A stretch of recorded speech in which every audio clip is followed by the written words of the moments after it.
You're listening to a special of the Veterans Voice from Mount Carmel Veterans Service Center in beautiful Colorado Springs, Colorado, presented by USAA from the Optum Podcast Studio, and our technology sponsor who makes this possible, what you're listening to, the Veterans Voice, joining us now. His name is Blake Schwank. Blake, it's good to have you here. Hey, thanks, Mike, for having me. Very happy to be here. And you are the CEO of Colorado Computer Support. That is correct. All right, we're going to dive into everything you're doing. You're hiring now, so if you're looking for work, we've got some exciting information we're going to pass along to you. I want to start out by understanding a little bit about you. You are a veteran. Tell us about your service in the United States military. Yeah, so I'm a veteran. I went through ROTC at the University of Colorado Springs back when there were probably 16 cadets there in total. Met my wife there, who's the vice president of the company. And so we went through that, got commissioned in '88, spent some time at Fort Bliss with the 3rd ACR and went over to Iraq with them and the first time around. And then spent time at Fort Lewis and Fort Wainwright. And then we got out as the Army was downsizing in '98, '99 and came back here to the Springs because this is where I'm from. My wife's from Chicago and we like Colorado Springs better than Chicago. Okay. We are so glad to have you as part of our community.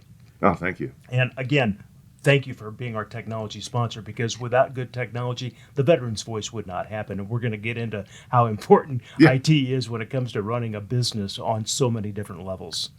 Yeah, definitely businesses don't exist anymore without technology. Most businesses don't. It is a critical component, which is we really realized during the pandemic over the last almost 3 years now, how important technology is to keep businesses functioning. Let's talk about the pandemic, and a lot of folks work remote now, and that's not going to probably change, even though people are going back into the office. When you've got employees deployed all over the country, maybe all different parts of the world, how important is having good IT? Oh, it's critical, even if you're just connecting to the cloud or you're connecting back to the office to a server in the office.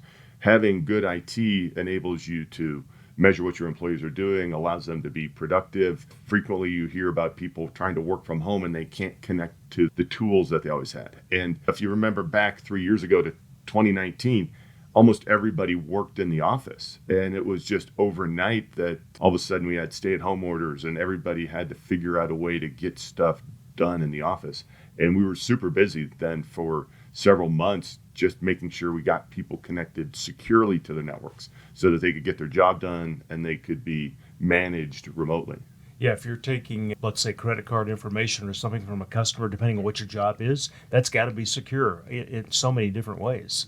Right. It's credit card information. It's other private information. It's healthcare compliance, patient data. All of that stuff can now be reached from anywhere in the globe. So how do you secure it so that only the people that you know and trust are getting into that data? And how do you keep the bad actors out? Yeah, the pandemic did change so many things. When you were talking, I just thought 3 years ago, who knew what Zoom was? I don't even think it existed, actually, or if it did, it was in infancy. We did the first 3 months of the pandemic, we did basically Zoom classes, published them out on YouTube or on LinkedIn and Facebook about how do you use Zoom to run a meeting. And we did that every day for probably a couple months. We're speaking to the CEO of Colorado Computer Support. His name is Blake Schwank. And Blake, you were speaking about YouTube. You have some programs that you push on YouTube and Facebook that are good educational pieces. Please tell us about that. Yeah, so every week, my marketing guy does a tech tip video every Tuesday and pushes that out on Facebook, LinkedIn, YouTube, and to some mailing lists. And that's basic tips of how do you change like the ribbon on Microsoft Word, or how do you attach a file in Teams? How do you better use Teams to manage it? Or what are some things you can do in OneDrive? They're very basic tips that people can use. They're 2 or 3 minutes long and really good content. What I do every week is I do a Cyber Saturday tips and cover things like scams that might happen to you. What do you do if you get a text from your boss asking you to go buy gift cards?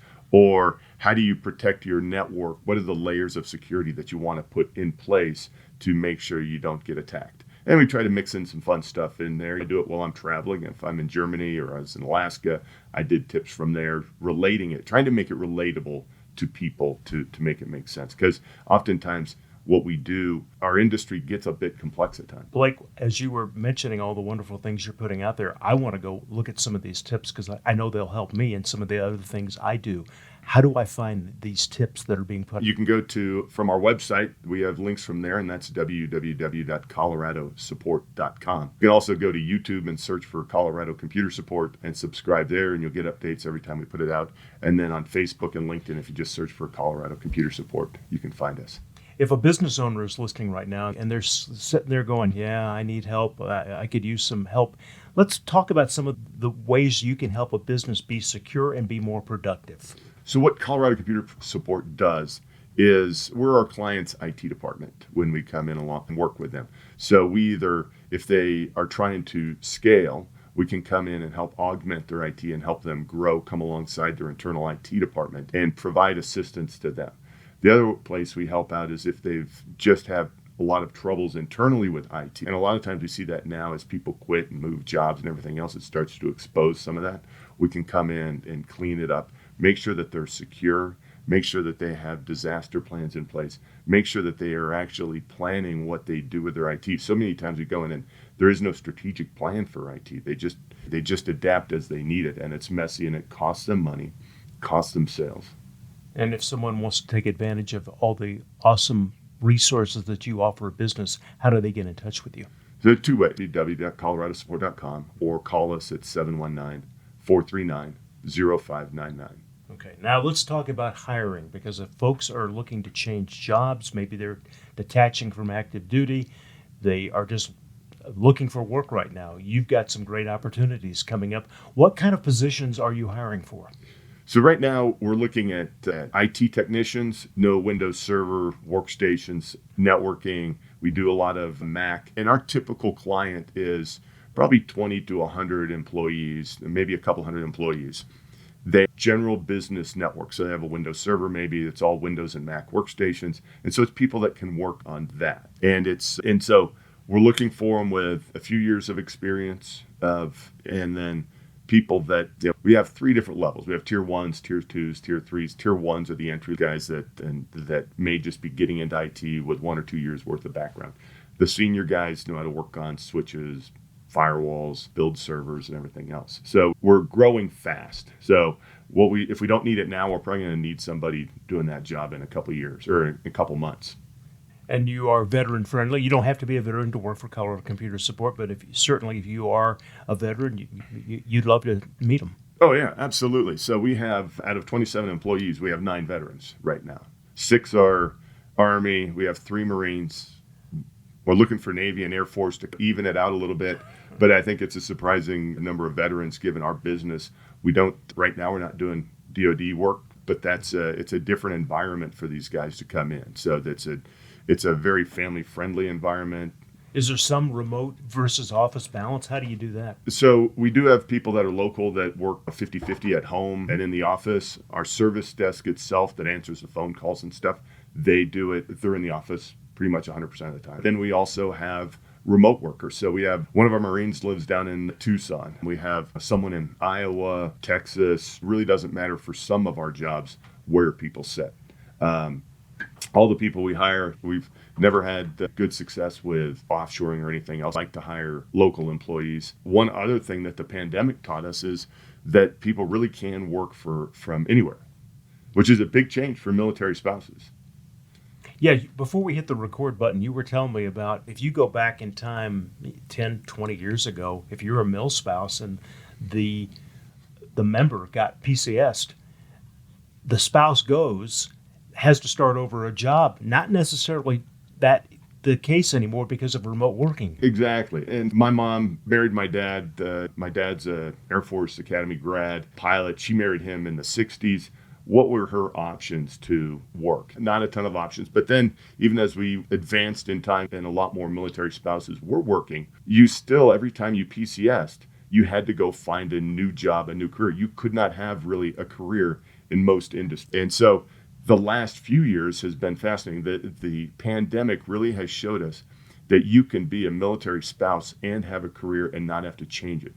One of our guys, he's worked for us for 10 years. He was our first remote work employee. His husband got reassigned to Fort Sam Houston, And we figured out how to make it work because we liked him. They were going to, in the next year or two, he just got orders to go to Kaiserslautern, to PCS to Kaiserslautern. So right now, and in fact, today, they're on a plane to Germany. And in 2 weeks, he'll log back in and he will work remotely for us from Germany. So he can have this career that would not have been possible 5-10 years ago for most people. And again, if your company is supporting remote, good IT systems are critical to keep the job moving. And even if you're just, and I don't want to say just, if you're a local business and small footprint, you don't have remote workers, you still need good IT because you've got to pay your invoices, you've got to be able to communicate with your customers. So that's where you come into play to help businesses. Right, because even if you're a local business, so if you have nobody that's remote, you have 30, 50 employees here in town, all working in the office. The people that are looking to attack you and to take your business out are global. So they're the remote workers that are trying to attack you. And the amount of money and time that is spent trying to attack businesses now is crazy compared to when I got into IT. It was some kid hiding in his mom's basement, just messing around and trying to hack things. Now you have corporations with P&Ls and everything else sitting in, maybe it's India or maybe it's somewhere else, that their sole function is to break into companies and attack them. And they do a lot of research. You were telling me that somebody sent you a text, they had your name, they had all your contact information, they knew what your position was because they did reconned the company and then knew who to go after and who to try to trick. And thankfully, you had enough wits about you that you knew that it was a scam. But a lot of people don't because it looks so real because these companies put in the effort.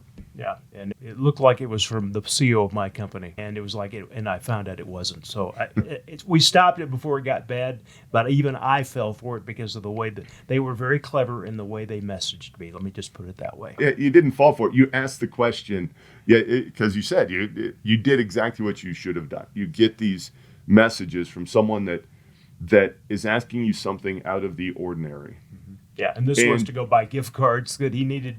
He was going to pay me back later. But you did exactly what you're supposed to do, is you called your boss and said, hey, and really, we have a standing order at the office policy that nobody changes a vendor payment, nobody pays a big bill without reaching out to me first. And because that is such a common scam, we've seen companies lose over $1 million because they've sent checks to the wrong places.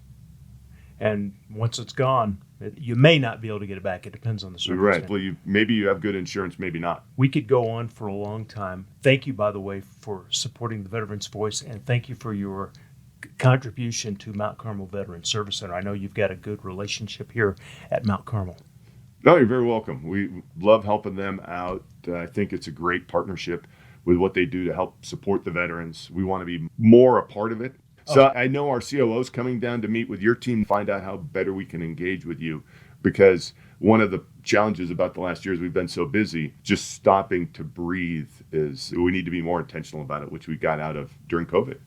And by the way, I mentioned it and you mentioned it. We both said PCS, and for the civilians in the audience, that means permanent change of station. That's when you get orders to go somewhere else. So I just want to make sure everybody understands the acronym. Yeah. It was a pleasure meeting you. Thanks again for everything you do. And if you're a business and you need help with your IT, get in touch with Colorado Computer Support. Because if your IT goes down, your business can come to a grinding halt. And Blake, you can help businesses all over the world. That's correct. So we have several different states, and it's interesting now with Stephen moving to Kaiserslautern, starts making you think that maybe there's something else we can do to even grow past the continental U.S. But if anybody needs support from Colorado Computer Support, you can give us a call at 719-439-0599 or find us on the web at www.coloradosupport.com. All right. It was a pleasure. And again, thank you for all you do for Mount Carmel and the Veterans Voice. Thank you. The Veterans Voice presented by USAA, coming to you from the Optum Podcast Studio.